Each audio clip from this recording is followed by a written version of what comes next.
Bienvenue dans une nouvelle vidéo. Il y a 2 jours, la Formule 1 a officialisé l'arrivée de Audi en tant que constructeur à partir de 2026. Mais ce n'est pas tout puisque Audi va remplacer une équipe. Ce sera l'équipe Alfa Romeo. Bon, le deal est entre Sauber et Audi, mais c'est quand même l'équipe Alfa Romeo qui va jarter fin 2025. Et déjà, comme annoncé il y a quelques temps maintenant, Audi aura ses propres moteurs dès 2026. Et malheureusement pour Fred Vasseur, j'ai bien peur qu'il saute dès 2026 aussi, malheureusement. Pour ce qui est des pilotes, 4 ans en avance, on sait quasiment déjà un de ces pilotes, très certainement Mick Schumacher, à voir pour le deuxième pilote. En tout cas, Audi et Schumacher sont déjà en contact. Mais c'est pas de ça que je voulais parler aujourd'hui. C'est un peu mon avis sur la situation et elle est pas forcément très positive finalement. Alors oui, je sais, au bout d'un moment, vous allez me dire, je suis toujours négatif. Non, je suis pas toujours négatif, mais il y a une partie de bien, une partie de mal. Mais je vais tout dire ça dans cette vidéo.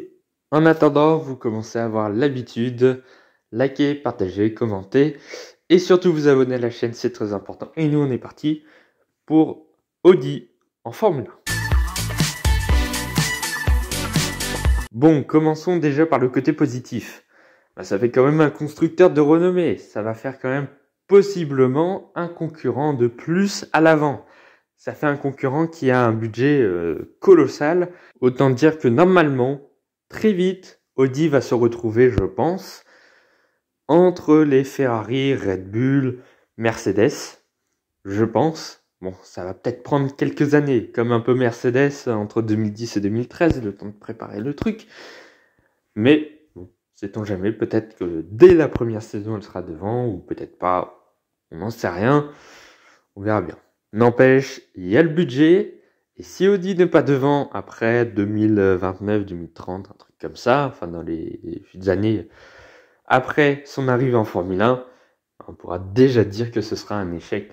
Je suis désolé, mais vu le budget, il y a de quoi faire. En positif aussi, pour la Formule 1, c'est tout simplement peut-être une arrivée encore plus massive de fans dans les années à venir. Tous les fans de la marque Audi, il y en a qui ne regardent pas la Formule 1. Audi, il y a des fans de Audi, mais de Audi en Formule électrique. Oui, ça existe, il y a des fans de Formule électrique, même si c'est rare. Il y a également Audi au Dakar. Il y a Audi de partout. Puis la marque elle-même, beaucoup de fans de la marque Audi. Donc le fait qu'Audi va rentrer en Formule 1, ça va faire rentrer aussi des fans, possiblement.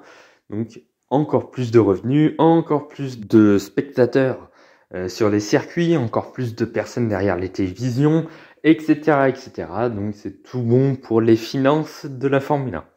Et on sait que les finances de la Formule 1, c'est très important. Très, très important. Plus que tout. Bon, oui, ça, c'était pour les points positifs. Il y en a sûrement qui m'échappent, mais j'en ai trouvé que 2 pour le moment.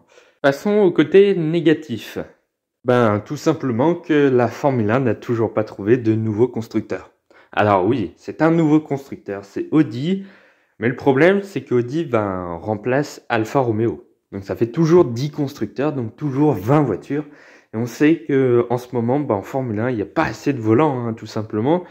Quand on voit que les champions en Formule 2 peinent à avoir un volant en Formule 2, on a vu Nick De Vries, champion 2019, qui a un volant pour 2023, mais il a dû peiner, il a dû avoir un week-end complet pour prouver qu'il avait sa place.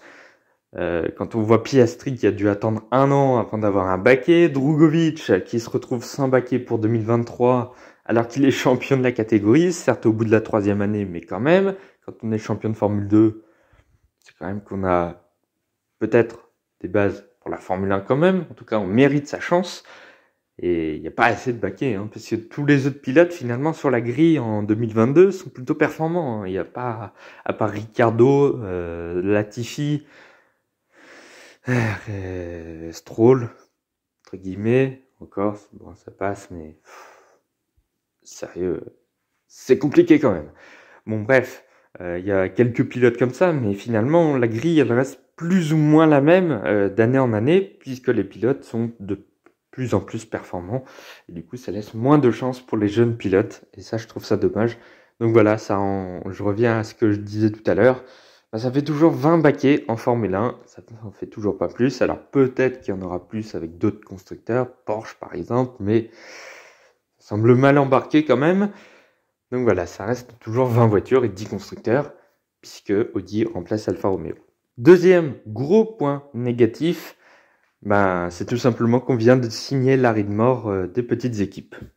Et oui, la venue de Audi, ça fait un nouveau gros constructeur. Donc ça fait une place en moins au championnat pour les petites équipes derrière, comme Haas par exemple, comme Williams même. Et moi, je leur donne pas grand temps à vivre encore au moment où Audi va arriver. En plus, ça jarte Alfa Romeo, une petite équipe encore, donc ça fait déjà une petite équipe en 2026 en moins. Haas, si elle est encore là en 2026, moi, je lui donne pas long feu encore. Du côté de Williams, pareil, les finances sont pas très bonnes. Malheureusement, c'est une équipe mythique, mais aujourd'hui, être une équipe mythique, mais quand t'as pas d'argent, tu jartes quand même. Donc c'est compliqué là-dessus. Donc à partir de 2026, pour Haas et Williams, ça va devenir très très compliqué. Et même pour les autres équipes, pour Aston Martin, pour Alpine, McLaren, même pour toutes les équipes qui ne sont pas des top teams en fait. Parce que si vous regardez bien, Mercedes, Ferrari, Red Bull occupent déjà le top 6. Si Audi arrive à la bataille, ça va faire 7 et 8. Il restera plus que 2 points par Grand Prix à gagner pour les autres équipes. Soit il va falloir augmenter tout simplement le niveau de la voiture avec les moyens restreints qu'ils ont par rapport aux équipes de tête de peloton et Audi. Donc là aussi, ça va devenir compliqué. Il va pas y avoir beaucoup de points, à moins de modifier le barème de points et peut-être faire un top 15 dans les points, par exemple, comme ça se fait en MotoGP, par exemple. Peut-être que là, ça deviendrait un peu plus intéressant, mais bon, j'ai peur un petit peu de la tournure que ça prend, là, cette arrivée de Audi. Bref, voilà un petit peu mon avis sur l'arrivée de Audi dès 2026. Eh bien, nous, on se retrouve pour de nouvelles vidéos très bientôt. À bientôt.